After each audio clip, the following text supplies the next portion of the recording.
Thinker atau dalam bahasa Prancis Le Penseur merupakan patung dari termenung laki-laki telanjang oleh artis Prancis yang bernama Auguste Rodin. Penulisannya memang Auguste Rodin, tapi dibacanya Auguste Rodin. The Thinker ini merupakan salah satu karyanya yang paling terkenal. Banyak edisi marmer dan perunggu dalam beberapa ukuran yang dibuat selama masa hidup Rodin dan setelahnya. Tetapi versi yang paling terkenal adalah patung perunggu setinggi 1,5 meter pada tahun 1904 yang berada di Taman Rodin Museum di Paris. The Thinker awalnya disebut The Poet dan dianggap sebagai bagian dari The Gates of Hell. Awalnya sebuah komisi tahun 1880 untuk sepasang pintu perunggu ke Museum Seni Dekoratif yang direncanakan di Paris. Rodin memilih untuk subjeknya Dante's Inferno dari The Divine Comedy dan mencontohkannya serangkai figur tanah liat kecil yang mewakili beberapa karakter puisi yang tersiksa. Museum bagaimanapun tidak pernah dibangun dan The Gates tidak pernah dibuat selama masa hidup Rodin. Beberapa saran tentang visinya dapat ditemukan di plester asli yang dipamerkan di Musée d'Orsay dan di pintu yang dibuat secara anumerta. Dalam contoh ini, penyair 27,5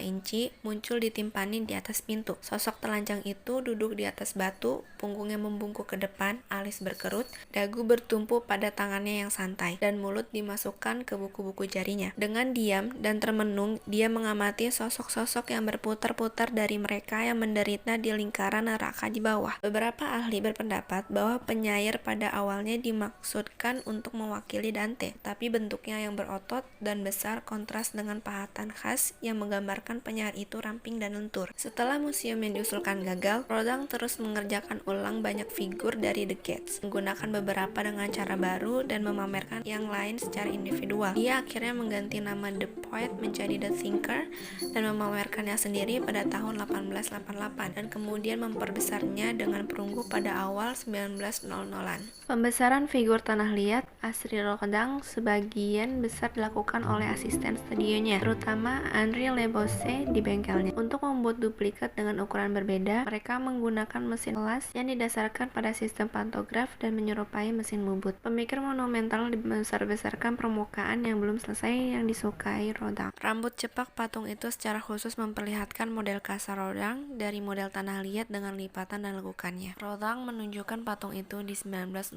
Salon, sebuah pameran seni Prancis tahunan, di mana ukuran The Thinker yang lebih besar dari kehidupan dan isolasi dari The Gates menghasilkan perhatian yang lebih besar daripada rekannya yang lebih kecil. Setelah petisi publik, pemerintahan Prancis membeli patung tersebut dan memasangnya di luar Pantheon pada tahun 1906 sebagai hadiah untuk kota Paris. Rodin mendorong distribusi luas seninya, mengotorisasi banyak salinan karyanya dari marmer dan perunggu selama hidupnya, dan memberi sanksi kepada Museum Rodin untuk melaksanakan edisi anumerta. Ada banyak salinan The Thinker yang dipamerkan di seluruh dunia, termasuk edisi monumental di kota-kota seperti San Francisco, Cleveland, Philadelphia, Buenos Aires, Moskow, dan Tokyo. Seorang pemikir monumental ditempatkan di atas kuburan Rodin dan istrinya, Rose, di rumah mereka di Meudon, pinggiran kota Paris.